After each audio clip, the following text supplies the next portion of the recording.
And the judge in Brazil has ordered President Jair Bolsonaro to wear a protective mask when he is in public spaces in the capital, Brasilia, and the surrounding federal district. The requirements to wear a mask in the federal district came into force on April 30th. The rule was brought in by the governor of the federal district and requires people to cover their nose and mouth in all public spaces. The rule was further tightened, with those flaunting it facing fines of $387 per day. President Bolsonaro has argued from the start of the pandemic that measures taken to curb the spread of the virus could be more damaging than the pandemic itself. Meanwhile, Brazil has the second highest number of coronavirus cases and COVID-19 related fatalities in the world after the US. And joining me now to view this is a public health physician, Dr. Blossom Maduafokwa. Good to have you join us, Dr. Blossom. Now, when you look at Thank you so much for having me. When you look at the fact that we're seeing a retreat in cases in Europe and Asia, can we confidently say that perhaps the worst of this pandemic is over? Okay, for this pandemic, we all know COVID-19 is caused by what we call a novel virus. That means it's a new virus which we have not encountered before. So it's difficult to predict how it will behave because we haven't sufficiently studied it long enough to be able to say, yes, this is what it's going to do. Going back to the Spanish flu pandemic of 1918, we all know that there was a second wave in October of 1918 that was even much higher than the first wave. So that's what people are looking at when they're saying maybe there's going to be a second wave. But for this virus, it's a new virus, so we haven't studied it long enough to be able to determine how it's going to behave. Do you also think that perhaps for countries where we're beginning to see some sort of resurgence in cases, that might be the second wave?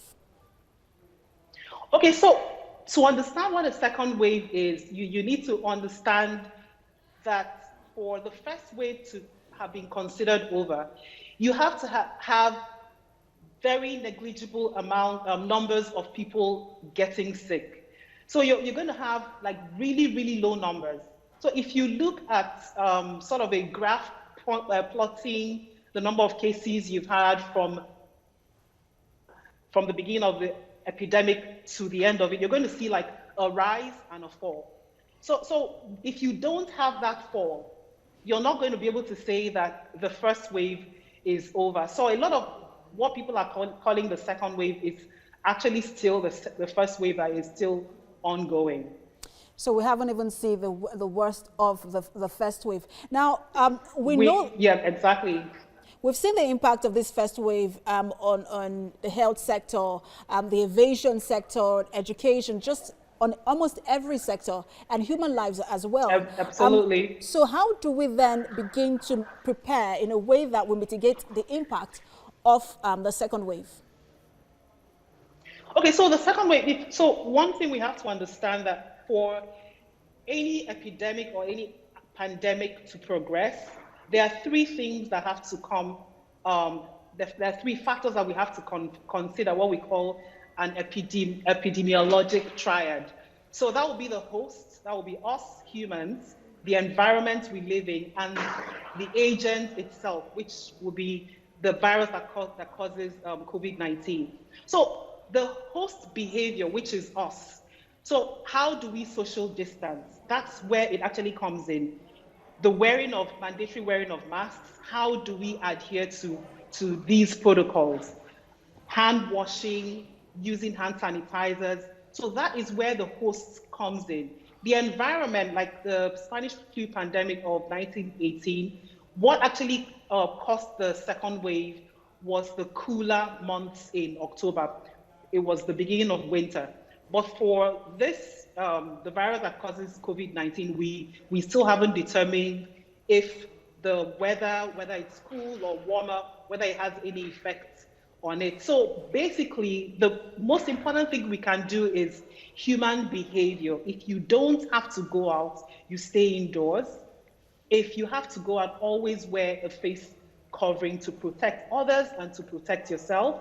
wash your hands regularly, use hand sanitizer. So these are the protocols that we have to maintain if we're going to be able to prevent a second wave from having an impacting on education, the economy, and all these other sectors that you just spoke about.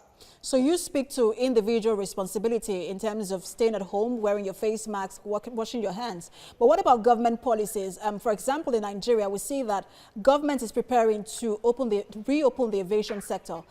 Do you think that Correct. maybe that might be too soon in terms of mitigating the impact of this virus? So it's something that has been argued back and forth. What would be the benefit of opening the aviation sector? Obviously, there will be an economic impact, positive economic impact. But when you weigh that against the health impact, you're going to ask yourself, what will be the benefit at the end of the day if people are even too sick, for example, to fly? So those are the things that we have to weigh and ask ourselves, will it, at the end of the day, make any sense if we open these sectors too soon?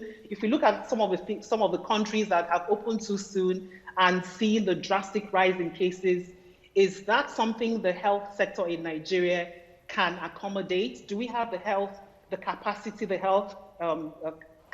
to actually handle the spike in the number of cases? So these are the things that we have to consider when we decide to make some of these decisions. Dr. Blossom, many thanks for sharing your perspective with us.